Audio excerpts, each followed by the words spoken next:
Vai abrir daqui a pouco. Oi, gente, boa tarde. Vamos aqui fazer o programa Pandemia a Cidade com o Damil Bonduque e a Raquel Ronick, que vão falar um pouquinho para nós sobre os impactos da pandemia no cenário urbano. E vamos, primeiro, para abrir uma pergunta que a gente não tem como escapar, né?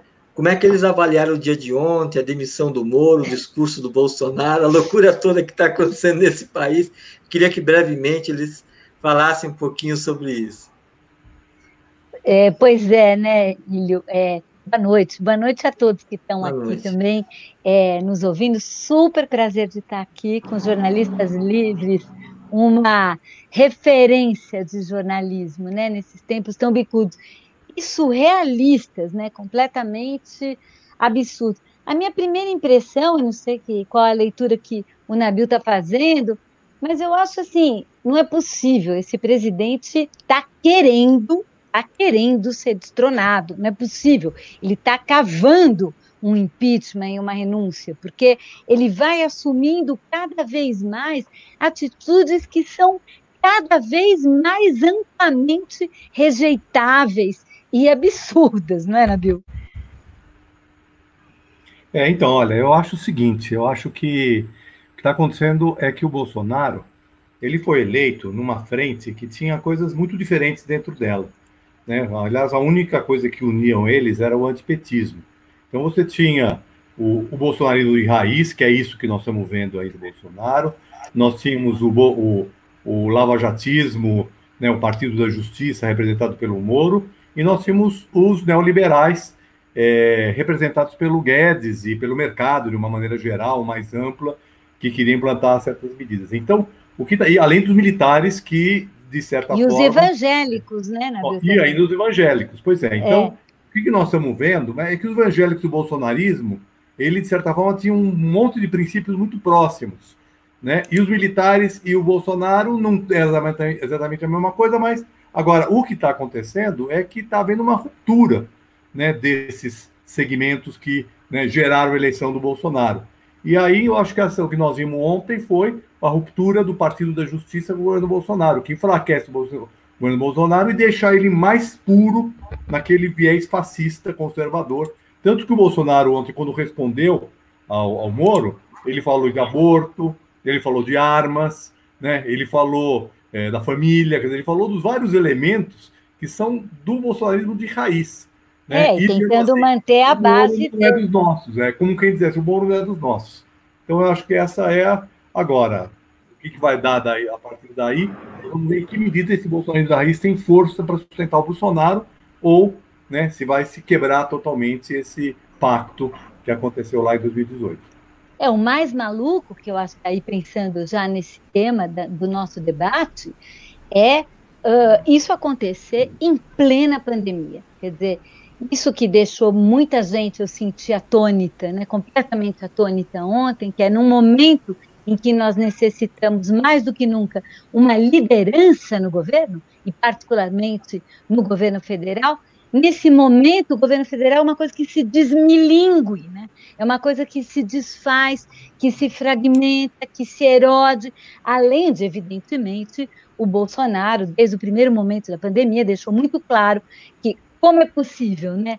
O bolsonarismo, um dos elementos do bolsonarismo é o apreço que eles têm pela morte, né? Quer dizer, a necropolítica, é o não apreço pela vida. Então, como que um movimento como esse poderia estar à frente, né, na defesa da vida, que é o que se trata quando a gente está trabalhando com uma pandemia como essa. Então, logo de cara ficou muito claro que para ele pouco importa, né, bancada da bala, pouco importa quem vai morrer e quantos vão morrer. É isso que, nesse momento, também é absolutamente difícil para a gente trabalhar num momento como esse. Né? Assim, pelo menos a gente vê vários governadores e vários prefeitos agindo muito fortemente no contrapelo, né, dessa atitude, que é uma atitude totalmente absurda do ponto de vista do governo federal, negar a pandemia e mandar as pessoas irem para a rua. Inclusive ontem, aquela cena, ele com aquele monte de ministro aglomerado, à exceção do Guedes, que estava de máscara e sem sapato, sem paletó ali, né? Os outros todos, um grudado com o outro. Eu fiquei pensando, gente, eles vão pegar, todos vão pegar o coronavírus, né? É isso que vai acontecer. Então, mas olha, eu acho assim, os governadores, prefeitos estão tentando fazer o que conseguem, né? Mas o governo federal é essencial, né? Então, já fazendo um pouco essa transição desse tema geral do Bolsonaro para o nosso tema aqui, essa situação que nós estamos vivendo, ela exigiria, né, do parte do governo federal, um conjunto de ações, uma coordenação nacional, um projeto, né, não só para enfrentar a pandemia, mas para enfrentar a questão econômica, a questão social, que efetivamente esse governo não tem a menor condição de fazer. É um governo que está fragmentado, um governo que não tem projeto, um governo que, na verdade, um governo que, como o próprio Bolsonaro disse lá né, ele veio para destruir, né? Ou seja, ele veio para destruir o que existe de consistente. Portanto, é um pouco coerente com essa postura dele de mandar as pessoas para a rua, né, que morram gente, quer dizer, ele não está muito preocupado com a vida das pessoas, né, ele não está preocupado com a ação do Estado, porque ideologicamente a visão deles é que o Estado tem que ser mínimo, tem que fazer muito pouco, né, as pessoas que têm que fazer, então ele leva o país para o caos e é inaceitável que numa situação como essa que nós estamos vivendo, né, que é uma guerra, que é uma situação de emergência, nós não tenhamos uma coordenação do governo federal e uma estratégia para enfrentar a questão social, enfrentar a questão urbana, porque a questão urbana tem uma relação muito grande com as epidemias. Aliás, o urbanismo, né, a legislação urbana, ela nasceu da organização sanitária, né? Nasceu exatamente do momento em que, para enfrentar as epidemias no século XIX, os estados burgueses liberais tiveram que abrir mão do liberalismo, né, impor certas regras para as cidades, regras de comportamento, depois leis sanitárias, tudo isso, para o quê? Para poder fazer frente, né, às epidemias que matavam centenas, chegou a matar centenas de milhares de pessoas, em algumas cidades como Paris, 30 mil, 40 mil pessoas, né, quando a população das cidades era muito menor do que é hoje. Então, né, o urbanismo nasceu nesse momento, as políticas urbanas, elas servem para controlar essas situações, e para isso você precisa ter Estado, porque só o Estado consegue olhar, né, para o todo e consegue ter ações. O governo federal tem um papel fundamental, porque só ele pode emitir dinheiro. Esse é um outro problema que nós vamos ter que enfrentar, porque para enfrentar essa crise sanitária, econômica e social, nós vamos precisar injetar dinheiro na economia.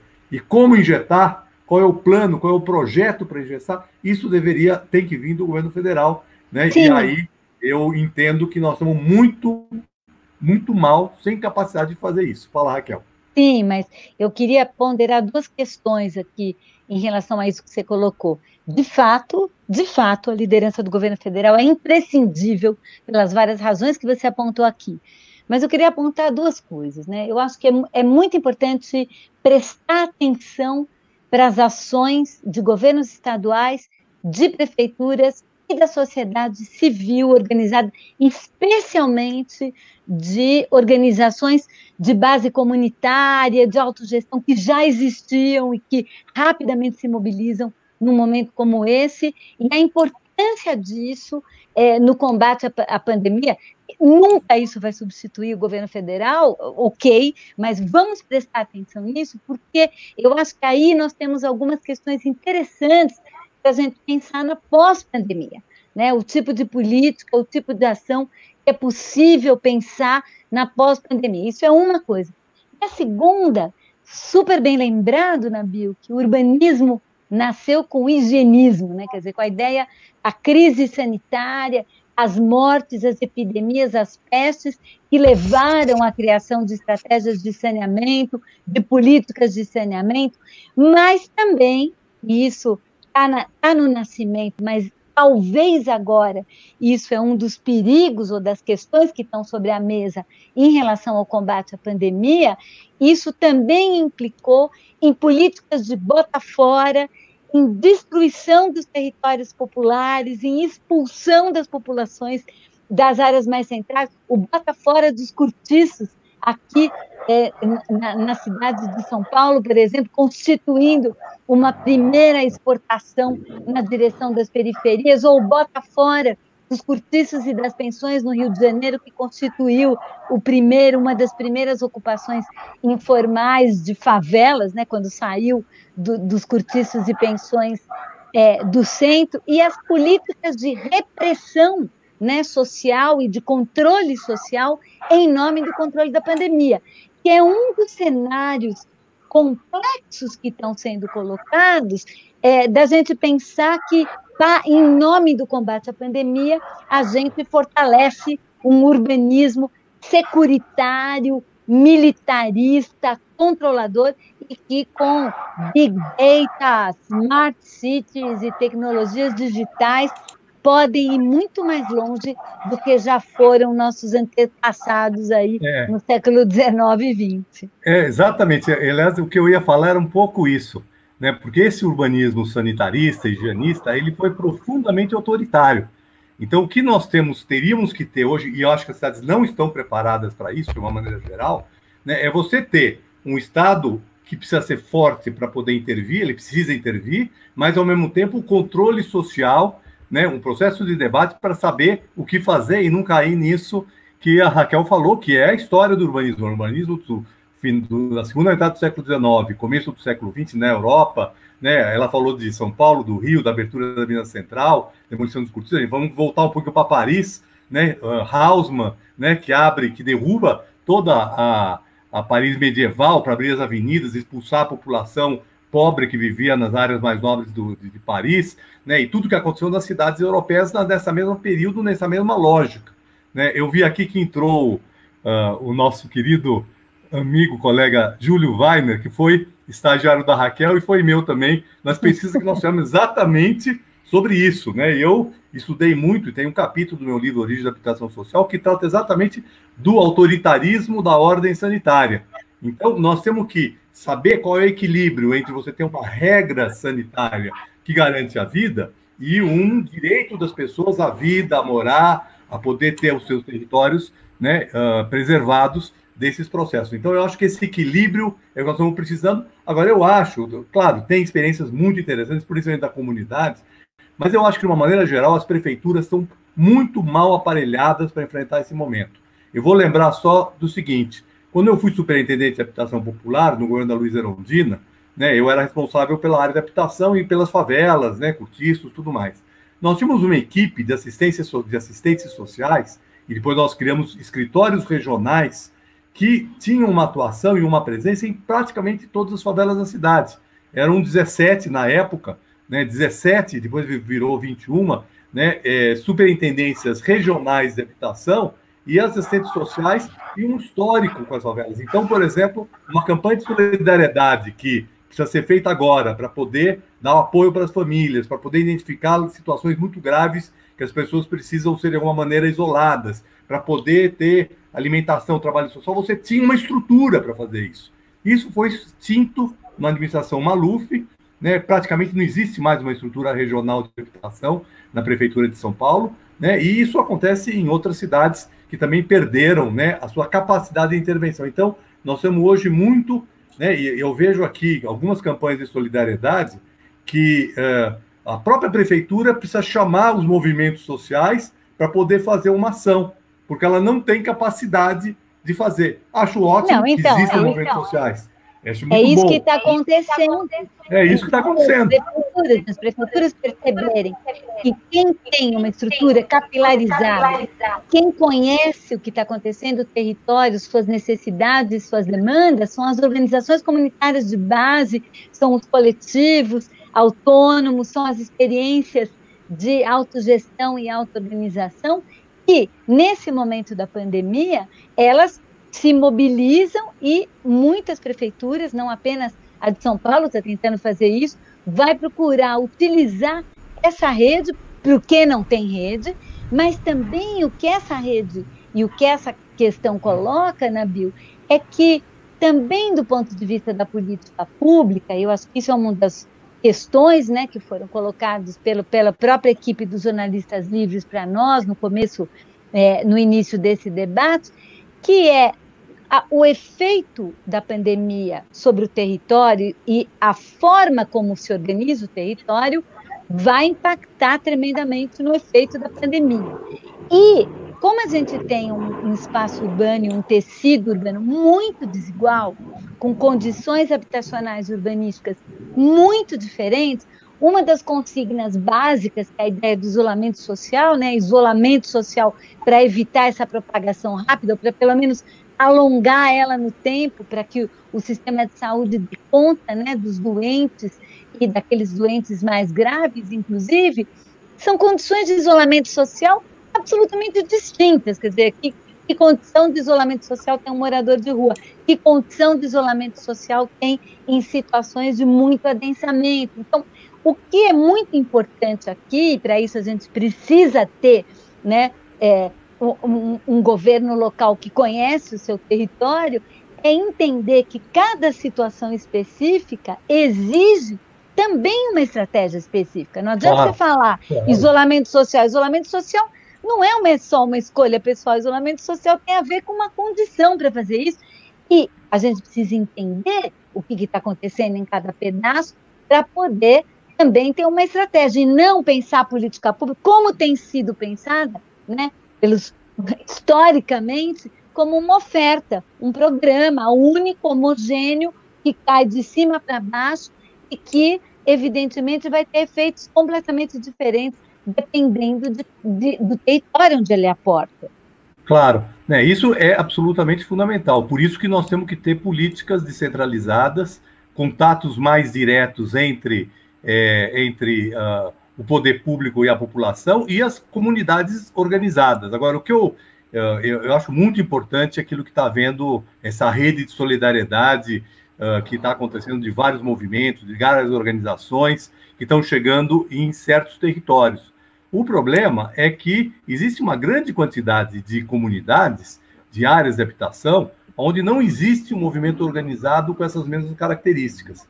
Então, nestas áreas, o que pode acontecer é elas ficarem totalmente sem nenhum tipo de atendimento frente ao fato de que não existe o poder público olhando para o todo e, de certa forma, identificando quais são os lugares que estão, de alguma maneira, organizados e sendo atendidos e outros lugares que estão desprovidos de qualquer tipo de atendimento. Agora, a política de isolamento é uma política muito desigual.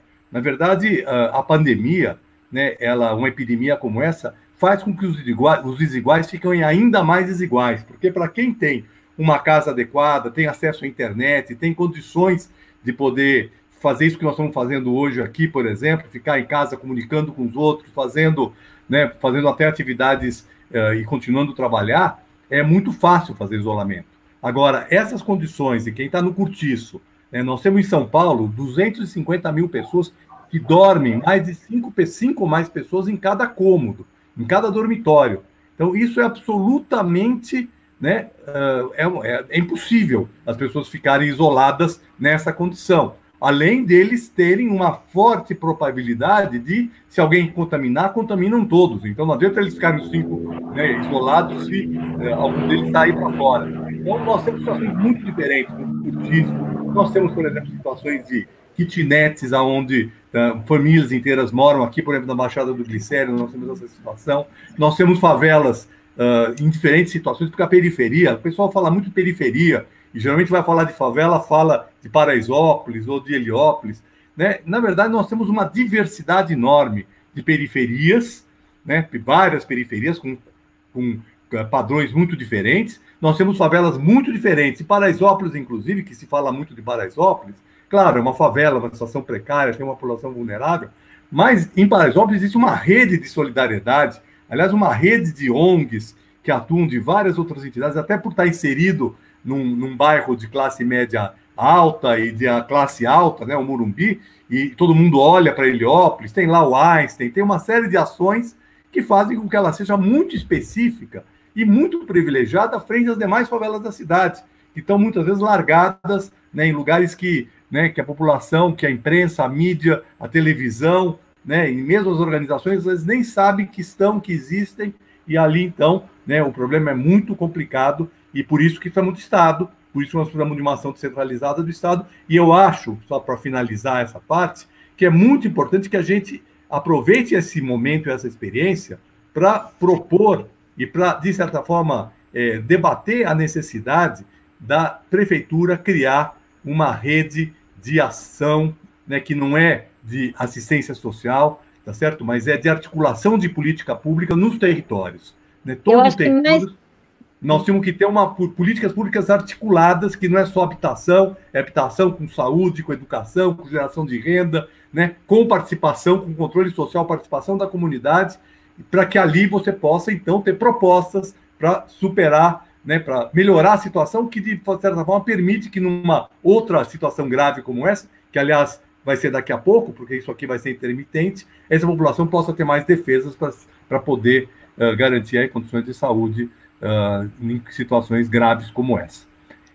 Agora, Nabil, além disso, eu quero levantar, porque não basta só você ter um esquema descentralizado e capilarizado, e pensando no pós-pandemia, é fundamental, a partir da vivência dessa experiência da pandemia, a gente pensar no depois, porque o cenário do pós-pandemia não está dado, o cenário do pós-pandemia, nós somos agentes do cenário do pós-pandemia e podemos ter um cenário absolutamente distópico, né?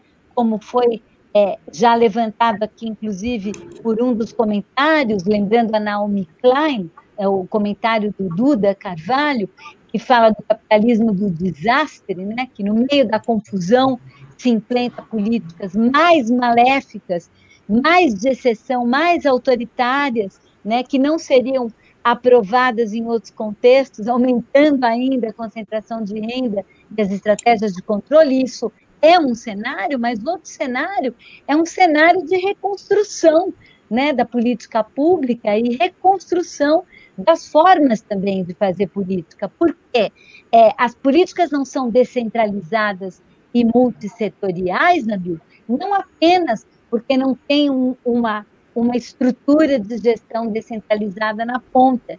Elas são assim porque o Estado, a forma como o Estado está organizado, está muito mais estruturado para poder propiciar negócios para as corporações e empresas do que atender efetivamente as demandas e as necessidades da população. Teve uma observação aqui importante da companheira querida nossa, Evanisa Rodrigues, dizendo: o governo não conhece os territórios populares e as periferias e desenha políticas do alto dos seus gabinetes com ar-condicionado e faz isso em interlocução com quem? Com a indústria de construção civil, com as empreiteiras, com, né, construtora, empreiteira, faz política industrial e de reconstrução industrial, bombando a indústria automobilística, ou seja, não está realmente pensando a partir das necessidades, a partir de uma necessidade absolutamente básica, que é a proteção e a preservação da vida. É por isso que se estabelecem também políticas de morte, como, por exemplo, né, o modo de mobilidade baseado, né, nos carros, etc., que gera mortes, que gera uma insustentabilidade absoluta. Então, eu acho, inclusive, o seguinte, vamos colocar, isso acontece por uma questão política, tá certo? Então, quando tem muita gente fazendo prognósticos, nós vamos sair daqui numa distopia, ou seja, tudo vai ser pior do que é uma possibilidade. E tem os que pensam, não, nada será igual, né? Esse momento vai gerar uma mudança, uma outra visão sobre como atuar. Eu acho que, na verdade, todas as hipóteses podem acontecer dependendo da perspectiva política que perdurar após a pandemia, né? E durante a pandemia também. Ou seja, quais são as forças políticas que vão sair fortes depois desse processo. Então, eu queria destacar que as várias possibilidades estão aí. O Estado, obviamente, desde que o neoliberalismo ficou muito forte no mundo como um todo, o Estado se voltou para simplesmente apoiar as ações de mercado, como a Raquel falou, e ações de mercado que podem ser, geralmente, só olhando a perspectiva de lucro, olhando muito pouco a vida das pessoas. Agora, pode ser que esse momento político seja um momento que catalise uma outra força política que altere esse quadro. Então, é claro, né? Claro que não adianta só ter uma estrutura de Estado. Precisa ter uma estrutura de Estado com uma visão que seja uma visão de mudar as perspectivas políticas, sociais que nós têm sido colocadas nas nossas cidades. Por exemplo, eu acho que nós temos aqui uma questão fundamental, né?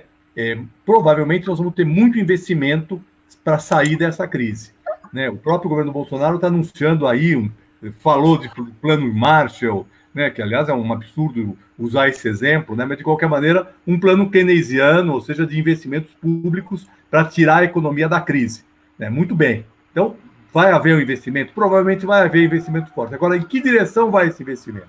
Nós vamos procurar mudar, por exemplo, o nosso modelo de mobilidade, né? Por exemplo, investindo no transporte coletivo, investindo na mudança da nossa matriz energética, né? E não reproduzindo o modelo né, do petróleo. Nós vamos estar investindo em outras formas de organização da comunidade para poder fortalecer, por exemplo, na intervenção de habitação, uma intervenção que fortaleça o poder local, né, a autogestão, ou nós vamos reproduzir um modelo que tínhamos antes desse momento. Eu acho que isso é uma disputa política, e essa disputa política é que nós estamos travando nesse momento. Então, quando a gente vai falar do Bolsonaro, das cisões que estão havendo em torno do governo Bolsonaro, isso é um conflito que existe hoje dentro do campo, vamos falar assim, conservador, do que normalmente se chama da direita, entre a extrema-direita e a direita neoliberal, né? Então, é um conflito naquele campo. Agora, no campo daqueles que estão pensando de maneira progressista a necessidade de fortalecer os direitos, de fortalecer a democracia, nós temos que ter um projeto mais claro e temos que enfrentar uma disputa política para ganhar a população para um projeto que seja um projeto que não reproduza o padrão neoliberal que vigorou no mundo nos últimos 30, 40 anos e que aqui no Brasil está em pleno vigor com o governo Bolsonaro, já desde o governo Temer, e que, de certa forma, o governo Lula não conseguiu, na verdade, superar, né? Na verdade, ele conseguiu levar adiante alguma política social importante, mas, né, a matriz neoliberal também teve presente no próprio governo Lula. Eu acho que é o momento para a gente estar repensando, né, essa perspectiva, e eu acho que a área da habitação e do saneamento, obviamente, é uma área excepcional, uma área urbana excepcional para que se dê investimento de numa outra lógica. Pois é, agora, quais são, eu acho que é bom a gente colocar uma perspectiva até global aí um pouco nessa conversa, né? Porque a gente, claro, né? Acho que talvez no Brasil nós estamos vivendo essa pandemia de um jeito mais absurdo, exatamente em função da posição que assume o nosso presidente necropolítico, né? Basicamente é um presidente cuja plataforma é a plataforma da morte mesmo. Mas, pensando globalmente, me parece que a pandemia ela vem no momento em que a gente já estava vivendo uma crise, né? Uma crise mundial, uma crise dos modelos políticos de representação, uma crise ambiental. A crise ambiental é uma questão absolutamente central, quer dizer, a ideia de um crescimento infinito, de uma produção que não acaba mais, de um consumo cada vez maior, essa ideia de que o mercado vai propiciar acesso a todo o planeta, a bens e serviços, ela já se mostrou completamente inviável. E não apenas inviável do ponto de vista da enorme concentração de renda, de poder, que o modo de produção desse crescimento tem feito, que é a exploração, que é a concentração de renda, que é a exclusão, mas também pelos limites ambientais, os limites da natureza. Não tem água, não vai ter água para tudo isso, não vai ter água para alimentar toda essa indústria do agronegócio, não vai ter água, enfim, esses limites, eles estão absolutamente colocados. Então, a minha grande preocupação, eu fiquei bem preocupada quando os neoliberais, não só daqui brasileiros, os nossos economistinhas ortodoxos, daqui do planeta todo, do mundo, começarem a falar em política keynesiana. Eu comecei a tremer nas bases. Por quê? Porque a política keynesiana pode ser o canto do cisne desse neoliberalismo. Ou seja, tentar através, né, em nome de uma recuperação pós-pandemia, fazer mais, aumentar mais a produção, consumir mais matéria-prima, fazer mais exploração, né? Isso que vai ser a reconstrução. Já vimos esse filme. Vimos esse filme em 2008, né? Um plano de aceleração do crescimento que pode ser grandes projetos com enormes impactos ambientais, mais do mesmo do ponto de vista do transporte, mais do mesmo do ponto de vista do saneamento, grandes obras de saneamento, grandes obras de aterro sanitário, e não investimento maior em reciclagem, investimento maior em outro tipo, né, de políticas ambientais. Então, eu acho que aí também é um campo de disputa, né? Que raio de reconstrução, plano Marshall, né? Eu não quero plano Marshall, eu não quero, porque plano Marshall significa dar mais fôlego a um modelo que modelo nos interessa. Mas, colocado isso, né, acho que a gente também tem que pensar, claro que vão ser necessários muitos investimentos para a recuperação, mas que investimentos? Do quê?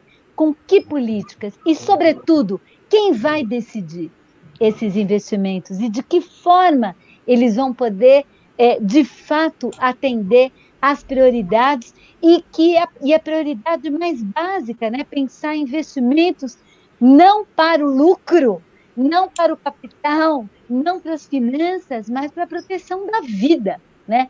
Acho que isso tem que ser um eixo muito importante. A vida é vida no planeta, e nós humanos como parte da vida também.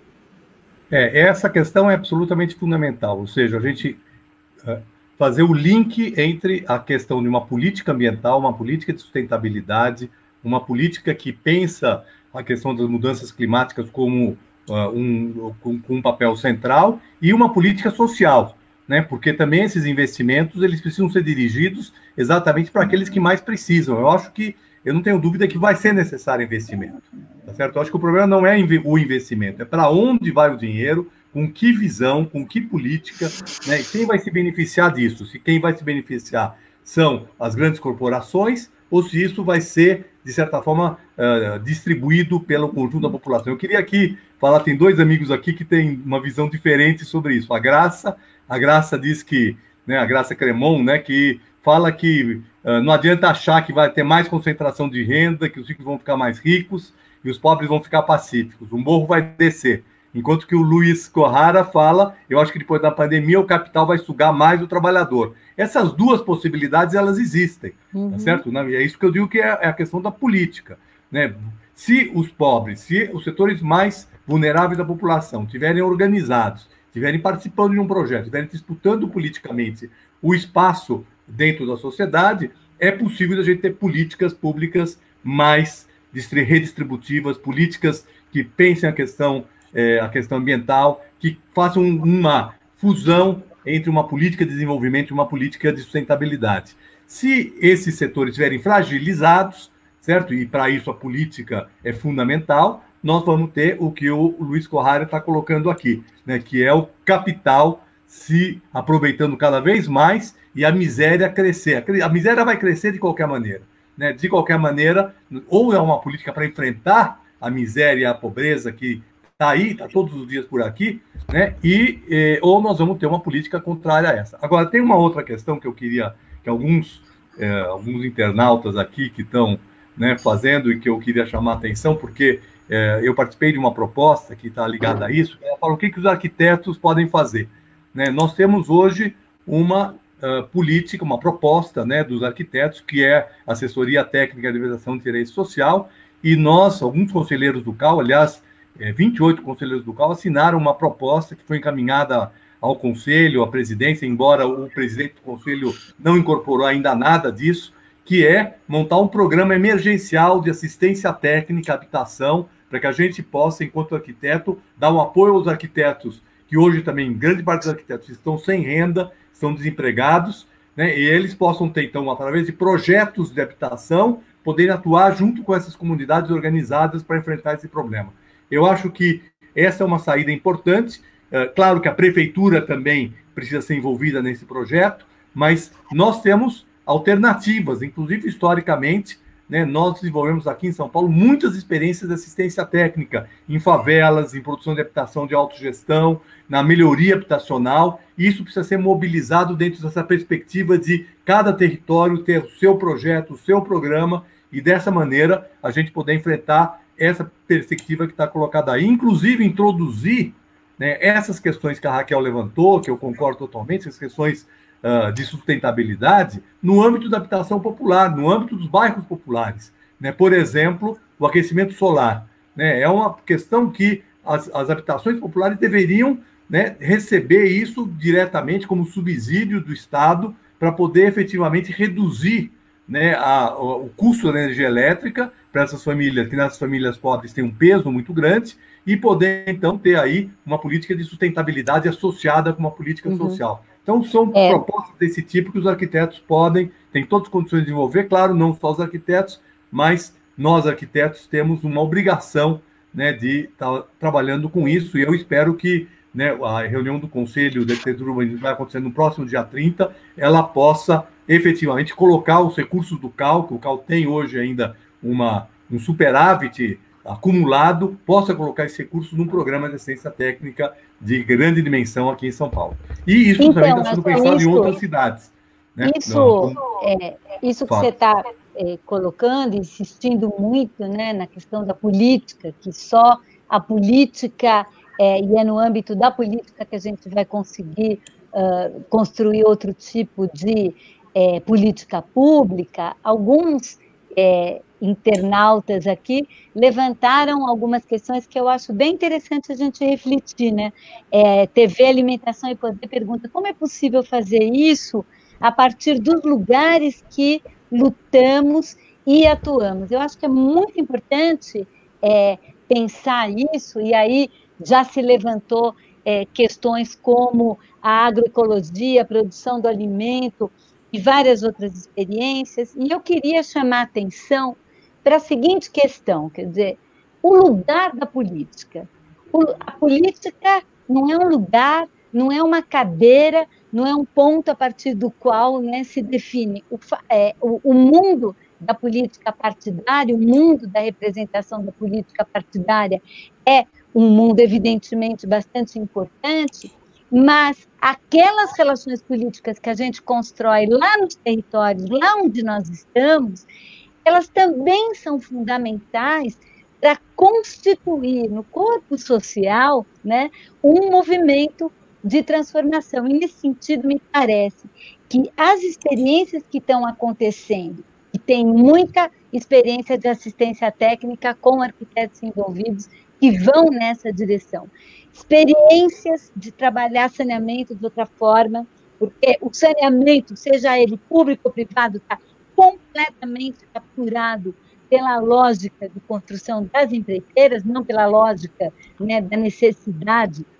das empreiteiras e dos capitais financeiros envolvidos nisso. Uma empresa pública ou uma empresa privada que prioriza a remuneração dos seus acionistas, né, em vez do bem-estar das pessoas, mostra muito bem o que significa isso, sendo empresa pública ou sendo empresa privada. Então, o que eu estou colocando?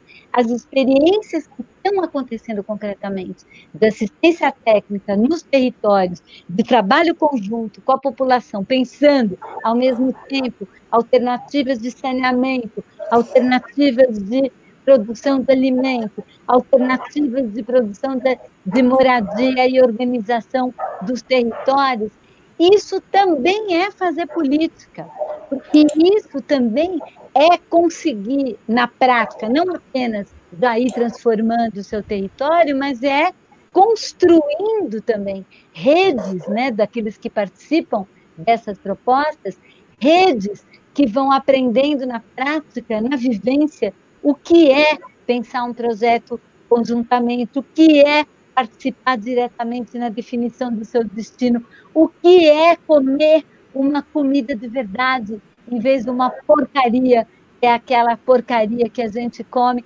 Enfim, essas experiências vão transformando e elas vão dando uma outra dimensão para a política. Eu imagino que a renovação do cenário político, absolutamente necessária no nosso país hoje, ela passa por essas experiências e pelos seus protagonistas, cada vez mais. Bom, não, com certeza. Na verdade, essa articulação entre as experiências que já estão acontecendo, que têm um papel importantíssimo, inclusive para criar outros modelos, e políticas de caráter mais geral que deem sustentação e possam ter alguma capacidade, não de universalizar, mas tornar isso mais amplo, é muito importante, porque essas experiências são muito importantes, mas são experiências geralmente ainda muito limitadas a alguns territórios. E eu acredito que elas vão ser fundamentais para a gente pensar novas políticas.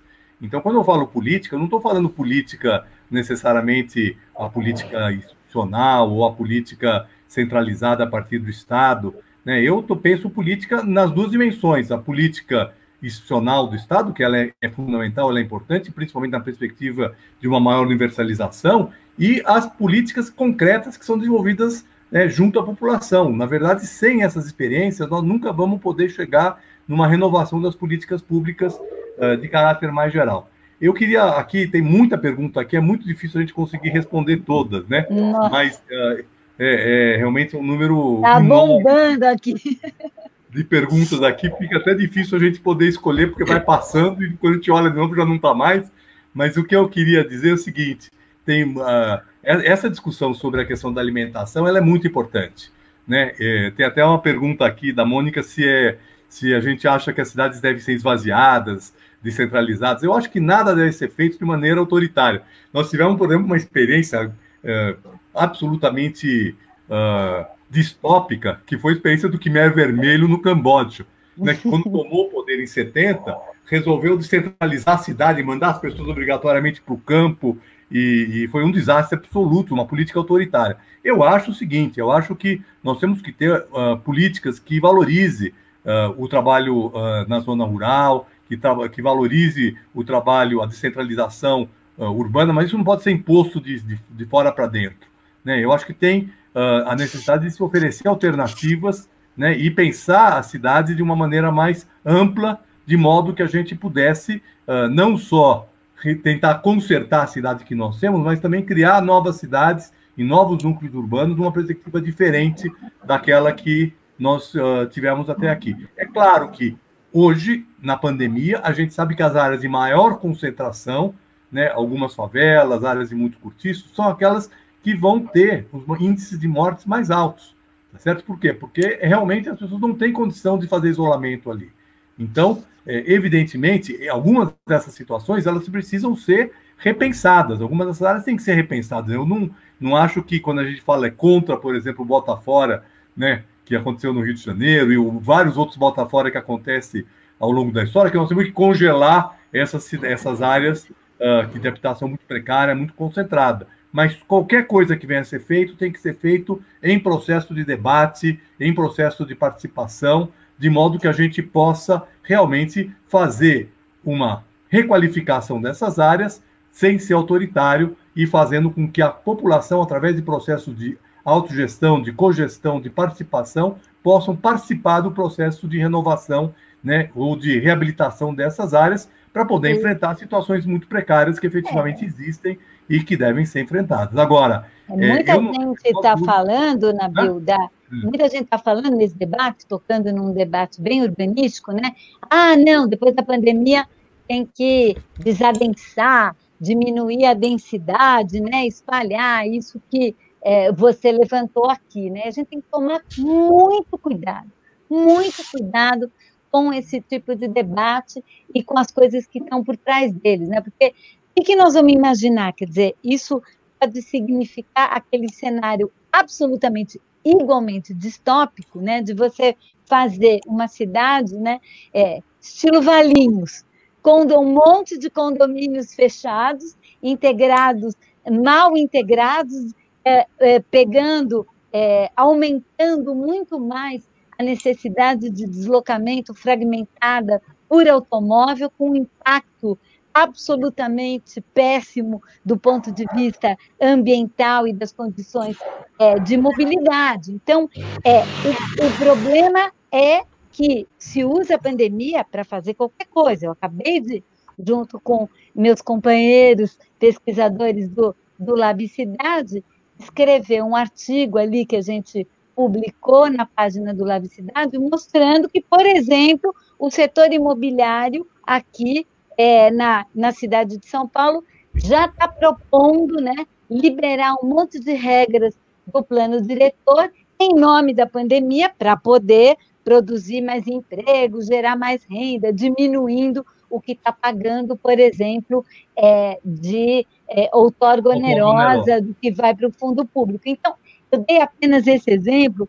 para mostrar o como, né, a partir de uma situação como essa, a gente pode ter realmente os dois cenários, uma posição absolutamente oportunista para tornar mais concentrado, menos sustentável, mais de controle, mais de vigilância, mais oprimindo com um paradigma totalmente colonialista, sem respeitar as diversas formas de existir, de ser na cidade, ou nós podemos tentar fortalecer, né, a ideia da diversidade, a ideia não de conhecer os territórios milimetricamente por drone, big data de propriedade das empresas, mas sim por processos de discussão e autogestão. Eu acho que essas é que são as questões que estão em aberto nesse momento. Lembrando a todos que nós vivemos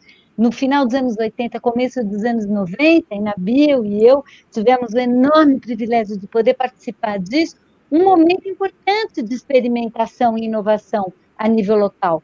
Agora, se tiver eleição, que eu nem sei se vai ter eleição em outubro desse ano, essa pode ser uma das questões e essa pode ser uma oportunidade. Aquele momento foi fundamental para reconstruir o tecido político do país. Nós podemos, evidentemente, nesse momento, retomar isso, né? Me parece que em outras bases, com outra agenda, é uma outra história, ninguém tá aí para trás, querendo ir para frente, colocando questões que, inclusive, nem foram colocadas naquele momento. Mas eu acredito na possibilidade dessas experiências, inclusive, a nível local. Eu não tenho a menor dúvida que esse é uma agenda absolutamente fundamental para as eleições, pós-eleições, pós-pandemia. Nós temos que encontrar esse termo de equilíbrio entre o processo de repensar novas políticas públicas com processos participativos. Nós tivemos uma experiência importante nos anos 80, 90, de participação, que eu acho que esgotou um certo limite. Hoje nós temos outras, inclusive outras tecnologias para poder fazer a participação. Nós temos que usar as tecnologias positivamente, porque o que nós estamos vendo da rede bolsonarista é usar as novas tecnologias para as fake news, para difundir mentira, para difundir o ódio. Nós temos que usar as novas tecnologias para promover uma nova revolução participativa, para poder, então, fazer com que nós tenhamos processos de debate público para trazer propostas diferentes. E aí eu concordo totalmente com a Raquel, que, aliás, é quase um estelionato o que está sendo feito, inclusive com um projeto de lei que é do presidente da Câmara, que pega toda a reivindicação no setor imobiliário, que é esse de cobrar outorga, de eliminar a cobrança de outorga, de facilitar a verticalização em áreas residenciais, toda uma agenda que o setor imobiliário desenvolveu, e que ele pega isso agora e lança, tenta incluir isso dentro de um pacote de combate à pandemia. É realmente uma vergonha o que esse presidente da Câmara está propondo, e inclusive voltando para trás. Agora, eu vejo aqui muitas pessoas levantando questões interessantes, do plano diretor. Essa discussão, por exemplo, de densidade, eu acho que é importante a gente trabalhar, porque tem áreas muito densas, mas não é que ela é muito densa, são áreas com uma habitação muito pequena, quer dizer, onde tem uma família morando num cortiço, 5 pessoas, 4 pessoas, num cômodo, evidentemente nós temos, não que desdensar, garantir uma moradia digna ali no próprio cortiço, e nós temos experiências importantes disso. Eu, quando fui superintendente, por exemplo, a gente fez um programa, que era um programa baseado na autogestão, onde a prefeitura financiava os moradores no cortiço para eles comprarem a área e depois reformarem, ampliarem a área construída, continuarem morando onde eles já estavam, através de processos participativos, e poder ter uma moradia decente. Eu vi um outro, o Henrique aqui está falando de uma outra proposta do plano diretor, que são os territórios de interesse da cultura e da paisagem, que é uma proposta também do plano diretor que busca exatamente isso, buscar pensar a reformulação e a preservação de certos territórios com a perspectiva de garantir a integridade cultural e a paisagem como elementos estruturadores. Tiveram algumas perguntas aqui também, como fazer essa intervenção no território. Eu acho que nós temos que partir cada vez mais para a integração das políticas públicas no território, ou seja, garantir que as políticas públicas não sejam fragmentadas, porque essa é a visão do Estado. O Estado divide habitação, saúde, educação, cultura, né, todos os seus pedacinhos, muitos deles vinculados a interesses das corporações, das indústrias. Então, é a indústria da habitação, da construção civil, os transportes coletivos. Cada setor desse tem um interesse econômico por detrás. E o cidadão que está lá na ponta, ele não está dividido em 4, 5, 6 pedacinhos. Ele é um cidadão único, que precisa exatamente receber uma política pública integrada. Eu quero só finalizar aqui, o Enio levantou uma coisa que eu tenho trabalhado também bastante, tive agora, inclusive, nos Estados Unidos, debatendo um pouco isso, que é o Green New Deal, né, que é pensar uma proposta, né, uma proposta de investimento baseada, né, na sustentabilidade, que nós não podemos simplesmente cair na chamada economia verde, mas baseada na sustentabilidade e pensar também numa visão socioambiental, né, de modo a gente pensar, né, um plano de investimentos, por isso New Deal, que foi o grande plano de investimento do Roosevelt pós a crise de 29, mas, né, isso sendo desenhado com um conjunto de intervenções que levem em conta a questão, né, a questão ambiental e a questão social como, né, o carro-chefe desses investimentos. Eu acho que essa é a questão que nós vamos ter que debater muito, combinado, obviamente, com todas as experiências comunitárias que estão acontecendo, que precisam ser valorizadas e apoiadas, e certamente esse recurso não chegar lá, né, para que as pessoas que já estão fazendo coisas possam fazer em melhores condições. E mais, né, eu acho que pensando numa dimensão até mais global, né, não é por acaso que a gente tem nos Estados Unidos hoje um movimento, como foi o movimento em torno da candidatura de Sanders, que além de ser um movimento por um candidato, né, é um movimento social colocando na pauta e na agenda, num país como os Estados Unidos, temas que estavam completamente ausentes desde os anos 20 do século passado lá. E a mesma coisa, né, no âmbito do Partido Trabalhista Inglês, também um movimento de renovação bastante importante ali. Então, eu acho que a gente vive nesse momento, né, globalmente, uma questão, e pediram até para eu responder aqui uma questão levantada pela Graça, né, que é a ideia de repensar o trabalho, o tempo, o modo de viver, o consumo. Quer dizer, não é, gente, se o nosso problema fosse só esse pandemônio deste Bolsonaro, estava fácil. Na verdade, nós estamos nos confrontando com questões mais profundas, de natureza civilizatória, de natureza ambiental, de natureza cultural. Está se passando uma revolução, uma transformação muito radical no mundo do trabalho, na relação entre os humanos, e nós estamos sofrendo muito porque essa velha ordem está completamente carcomida, incapaz de dar uma resposta às questões que estão colocadas, e essa nova ordem ainda não nasceu. Então, daí que vem esse momento muito difícil, de muita angústia de todos nós que estamos passando por essa crise. Mas, ao mesmo tempo, é um privilégio nosso, como geração, a gente pensar que, bom, então, não tem modelo, não é aquele comunismo lá, aquele socialismo com suas práticas autoritárias, não é aquilo, não é aquele plano Marshall, não é aquele desenvolvimentismo colonialista, também não é isso, não é esse autoritarismo absurdo. Então, vamos, a partir das nossas práticas, a partir das nossas praxes, reconstruir isso e repensar isso. E vamos fazer isso num momento muito difícil, um momento de recessão, um momento de muita miséria, de ampliação da miséria, enfim, em que, evidentemente, vai aparecer e vai eclodir uma insatisfação, fatalmente, me parece que isso é muito claro, essa insatisfação. É inevitável uma insatisfação, e nesse momento é um momento muito importante, porque essa insatisfação pode também, ao contrário do que foi a insatisfação que surgiu, em torno de junho de 2013, capturada por um projeto autoritário, fascista e de direita, que tomou conta do nosso país, a gente pensar os elementos de insatisfação que estão ali, para a gente pensar uma transformação mais radical da gente, da sociedade, da vida, do território. É construir a utopia.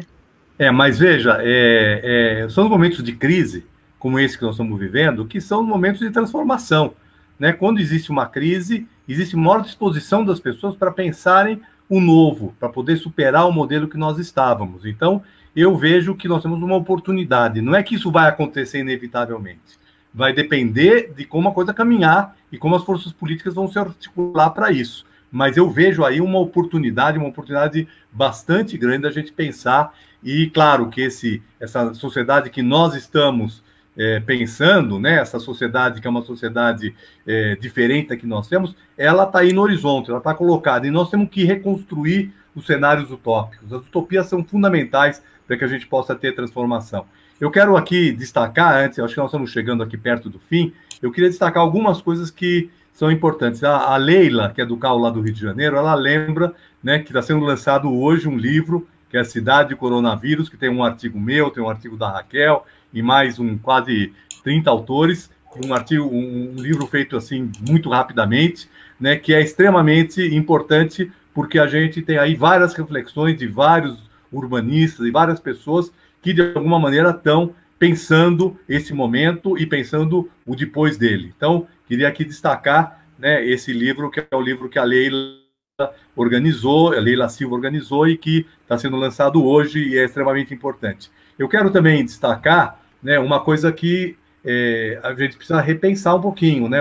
A gente falou aqui de governadores e prefeitos, né? Eu acho que os governadores estão com um pepino na mão e, de repente, tem que pensar as coisas, mas nós não estamos, de fato, com um conjunto de governadores que estavam na perspectiva de enfrentar essa situação, né? O nosso governador Dória, por exemplo, aqui em São Paulo, e acho que isso são muitos governadores do Brasil, estavam destruindo, né, as organizações do Estado. Então, por exemplo, aqui, ele simplesmente fechou a Emplasa, não que a Emplasa fosse algum exemplo, né, a ser destacado, né, mas era uma organização, por exemplo, que tem um mapeamento, né, da cidade, da região metropolitana de São Paulo, e todo um trabalho de informação que hoje é extremamente importante para poder pensar a estratégia de enfrentar o coronavírus. E essa estrutura foi desmontada, os seus dados foram dispersos por vários órgãos municipais, e isso é um exemplo entre vários, né? A capacidade que o Estado tem hoje de enfrentar os problemas é muito menor. Então, é muito importante a gente destacar que ou a gente repensa, né, essa política e os governadores reveem o que estavam fazendo, né, ou nós vamos ter que enfrentar esses governadores de uma maneira efetiva, porque eles não estavam afinados com essa perspectiva de mudança que nós estamos propondo. Outra coisa que eu quero destacar, antes de encerrar, mas... Um adendo aí, para a gente lembrar também das coisas que são patrimônio do nosso país, não estou falando, que é, por exemplo, o SUS. Se é verdade que teve um monte de desmontes, também é verdade que, graças à existência de um sistema único de saúde, que é fundamental no nosso país, um verdadeiro exemplo internacional de como estruturar um sistema de saúde público universal, é que a gente ainda está conseguindo segurar essa onda, apesar dos ataques todos que o SUS sofreu, né? E lembrar que um modelo, como o modelo dos agentes comunitários de saúde, muita gente está falando, sim, políticas descentralizadas, de outra escala, integrada, lembrar que a política dos agentes de saúde, que conhece cada casa, cada família que mora para trabalhar na saúde como direito à vida e como prevenção, e não como mercado de venda, né, de equipamentos, serviços, ela também é um enorme exemplo para a gente. Então, eu quero só lembrar que, assim, a gente tem muito caminho andado, coisas que nós construímos e experiências importantes. Vamos retomar, vamos partir delas, né? Retomá-las, porque eu acho que elas são fundamentais nesse momento para a gente conseguir também avançar, para a gente não achar que não entrar numa narrativa de que tudo foi destruído, a gente não tem mais nada. Não, não é verdade. Muita coisa que foi construída, ela está aqui, ela continua. Acho que o exemplo, né, da luta da ciência técnica no campo da arquitetura e urbanismo é uma história de uma construção, de uma luta de muitos anos. Então, vamos partir delas para a gente também conseguir avançar, né, Nabil? E acho que já Com certeza. passou uma hora de debate. E agora, Emílio? Vamos seguir. Emílio, antes de encerrar, só para deixar um gostinho de uma coisa que eu queria falar, eu acho que a Raquel complementou bem o que eu estava falando, né? Muita coisa andou lá dos anos 80, 90, eu acho que nós construímos coisas muito importantes. Eu acho que hoje é um novo momento, é um novo ciclo, nós temos que fazer uma avaliação e acho que o SUS é o melhor exemplo, sempre foi uma referência para os arquitetos, a gente queria construir um sistema único de habitação, né, que infelizmente não foi para frente, né, no governo Lula, né, batalhamos bastante para poder viabilizar isso, para conseguir. Mas eu queria só deixar aqui um gostinho que pode ficar para o próximo debate, né, que seria até bom fazer com a Raquel mesmo, porque é um tema que a gente debate muito, que é a questão de como é que nessa crise nós vamos estar enfrentando a questão do espaço público. Porque uma das coisas que nós batalhamos aí ao longo das últimas décadas era contra a desertificação do espaço público, pelo uso do espaço público, a cultura no espaço público, né? Eu, como secretário de Cultura aqui em São Paulo, busquei unir o urbanismo com a cultura, fortalecendo o carnaval de rua, as manifestações culturais de rua e tudo mais. E no isolamento, né, a gente está com as ruas desertas, né? E nós vamos sair desse processo, se sairmos, intermitentemente, as pessoas vão ter medo, até ter uma vacina que pode levar 1, 2 anos, sabe lá quanto tempo vai levar para ter segurança. Então, essa questão, essa pauta do espaço público é uma pauta muito importante, não deu tempo para tratar dela hoje aqui, mas eu deixo aqui como uma pauta, né, que a gente podia debater um outro dia. Tá, então, fala aí, Emília. Então, gente, eu achei melhor deixar o diálogo entre os dois ocorrer, porque eu acho que fica mais dinâmico, né? Eu acho que o papel dos jornalistas livres é propiciar o espaço de reflexão, né? E eu acho que esse é que é o nosso papel, né? Eu acho que foi um debate maravilhoso, com posições ótimas, acho que enriquecedor para todos nós. O pessoal está perguntando aqui se tem jeito de rever. Porque amanhã, no YouTube, ele vai estar lá, o link.